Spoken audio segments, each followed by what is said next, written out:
come out and say this is an MD Anderson position that this stuff works, but Yeah. privately he knows. And so I finally picked up the phone and called India to talk to the lead researcher on this research project. And the first thing he told me, he just blew me away. He said, Joe, we've been working on fenbendazole for decades. And in fact, 12 years ago, we were doing fenbendazole research at MD Anderson in Houston, Texas. Oh, you're kidding. Are you kidding me? So, of course, I called my doctor and said, did you know that? And he said, no, I had no idea. Wow. So these guys have very succinctly figured out the three pathways by which fenbendazole is working. And the first one is the microtubules inside the cancer cell that are required, not only think of them as a pillar in a ceiling. They're not only required to keep the cancer cell alive before it dies, they're absolutely integral to the process of cell division. And without them, cancer can't survive. And the fenbendazole is completely disrupting those microtubules inside the cancer cell. And what's really cool is it's very specific to cancer cells. Yeah, so it doesn't harm the regular cells. No. And the second pathway, and they prove in their science research paper, they prove that it is interrupting the cancer cell's ability to metabolize sugar. Yeah. And without the ability to metabolize sugar, right, exactly. And the third one, which is most impressive, and they're in the middle of research right now to understand how this is happening, but they know it's happening. Right. And the third one is it is generating the production of new healthy P53. Mm-hmm. And so virtually all of us that get cancer, we either have mutated P53 or we've somehow lost the titer levels or production of P53. Right. Which is for people that don't know, P53 is the cancer killing gene. Yeah. It goes through your body, laser killing cancer cells. Mm-hmm. And that's why healthy people don't have cancer. They've got real healthy levels of that. So, and they've proven that fenbendazole is spiking production of new healthy P53, whether you've had mutated P53 or you've lost P53 for whatever reason. Okay. It's working that way. And that's why I believe those three pathways, I think all cancer cells need sugar. Yeah. All cancer cells have microtubules, and all cancer cells would be impacted by P53 attacking them. Right. Okay. And that's why I believe that it's somewhat cancer agnostic. Yeah. Now, I don't think it's a magic bullet that's going to cure 100% of all cancer on the face of the planet. No, there's too many. Yeah, too many nuances. Too many different cancers and different biochemistry and so on. Right. So yeah, but it is. Tell you, I have 75 case studies now of brain cancer, breast cancer, stomach cancer, liver cancer, colorectal cancer, melanoma. And let me tell you the most impressive. Everybody knows that what I had was deadly, small cell lung cancer. That's widely metastasized. Mm-hmm.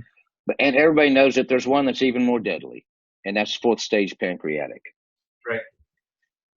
I have 7 success stories on fourth stage pancreatic. Now, 2 of them are unique to the other 5. In 5 of them, it is not completely eliminating the cancer, but it is shrinking it back and keeping it at bay, such that these people are resuming a normal lifestyle. Mm-hmm. Months and months and months and months beyond when they're supposed to be dead. Yeah. But the cancer's still there.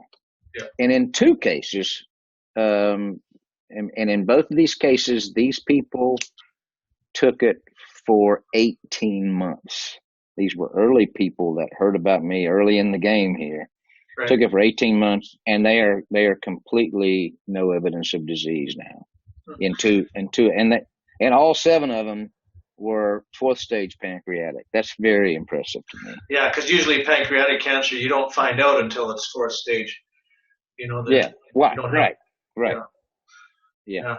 So so I don't know if it's working for everybody with pancreatic cancer, but I know there's 7 people that believe it has allowed them to live a normal lifestyle. Yeah. Well, quite often I think when the tumors reduce in size and to a point where they're not growing anymore, and if it's not affecting any organs or blocking anything, you can live with tumors inside you.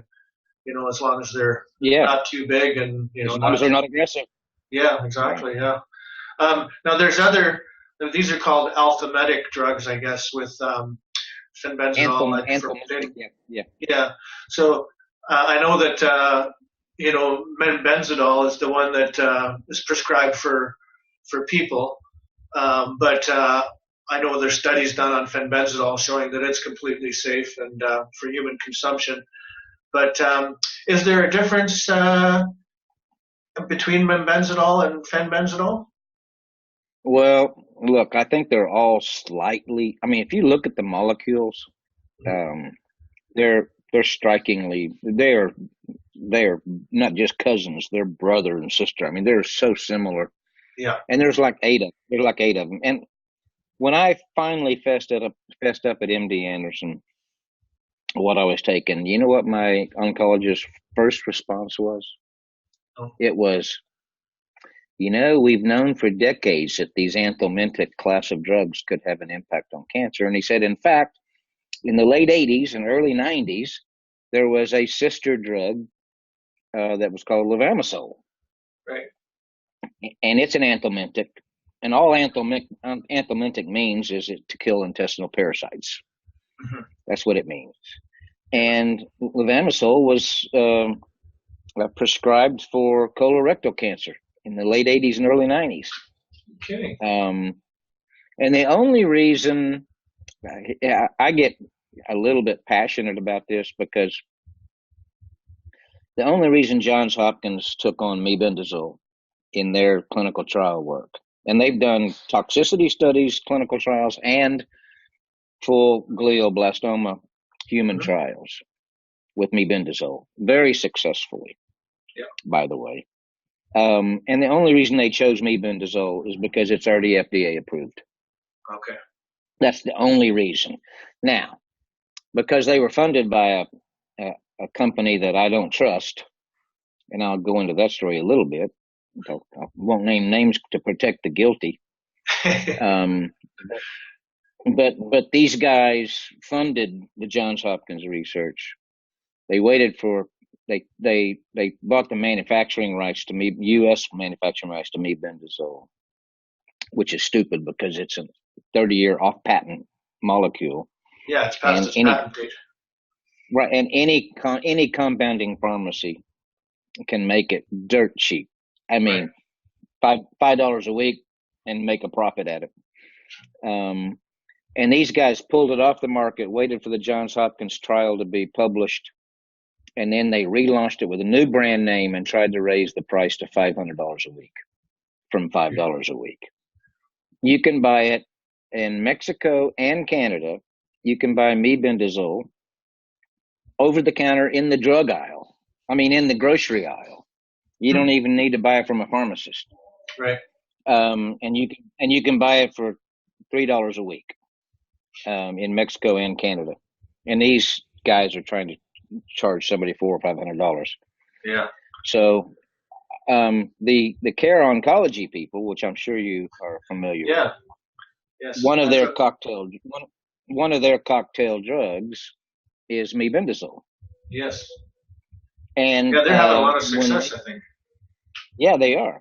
And when they came to the United States from the UK, they basically told all the doctors that are working with them, just have it made at a compounding pharmacy, and every local compounding pharmacy in the world can make it really, really cheap. And so these guys are going to get bypassed, and nobody's going to pay. If anybody pays $400 or $500 a week, they should be shot. Yeah, they just don't all know. you got to do is walk down to you. They just don't know, right?